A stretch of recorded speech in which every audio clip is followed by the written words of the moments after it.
Divine mercy, it sounds like an ancient concept, but what if it's actually the most radical idea for transforming our modern world?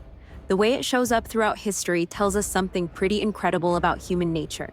You know what fascinates me about this? How it appears in these pivotal historical moments. From Adam to Noah to Abraham, it's like watching this continuous story unfold through time. hmm And what's really mind blowing is how these ancient symbols transform into such personal experiences. Like, we're talking about this burning bush Moses saw, but then it becomes this intimate metaphor about hearts changing from stone to flesh. That's powerful stuff. Well, that reminds me of how some anthropologists have traced similar transformation narratives across different cultures. But this one's unique in how it connects personal change to universal meaning. Oh, exactly. And you know what's fascinating? The text presents Jesus as this culmination point where all these historical threads come together. It's like, imagine all these ancient rivers flowing into one massive ocean of meaning. That's such an interesting way to put it. How does this idea of transformation play out in practical terms, though? So here's what's wild. It completely flips our understanding of revenge.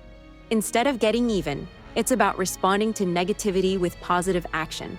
Like, historical records show how early Christian communities actually practiced this radical form of revenge through kindness. Well, that's actually pretty revolutionary when you think about it. Taking ancient concepts of justice and turning them into something constructive. And what really gets me is how it frames this as a choice between life and death. But it's not just some one-time decision. Historical documents show how early practitioners saw this as a daily renewal process. Like, every single day you're choosing how to respond to the world. The way it connects to both personal and universal transformation is pretty remarkable. It's suggesting individual changes can have cosmic implications. You know what's interesting? Studies in religious anthropology have shown how rare it is to find spiritual traditions that successfully balance both individual and collective transformation. This text is doing something pretty unique there. And it manages to make these heavy concepts feel accessible and even joyful. That's not easy to do with such weighty material. Right? And here's something fascinating. Research into ancient religious texts shows that combining serious spiritual concepts with joy was actually pretty countercultural for its time. Most ancient spiritual writings were all about gravity and solemnity. So it was breaking conventional patterns even back then. That's pretty significant. And what really strikes me is how it presents this ongoing process of renewal.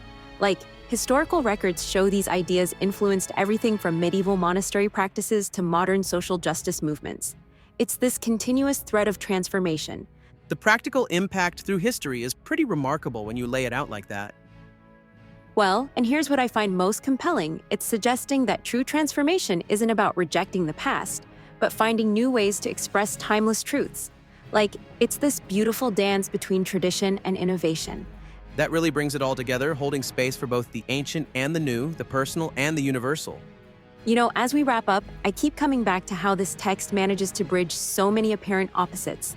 It's showing us that real transformation isn't about choosing between different poles. It's about finding ways to embrace complexity while staying grounded in practical action. That feels like the perfect way to end our discussion, acknowledging both the mystery and the practical impact of these ideas. Absolutely right. And maybe that's the most important takeaway, that true spiritual transformation isn't just about personal change or social change, but about finding ways to connect both in meaningful action.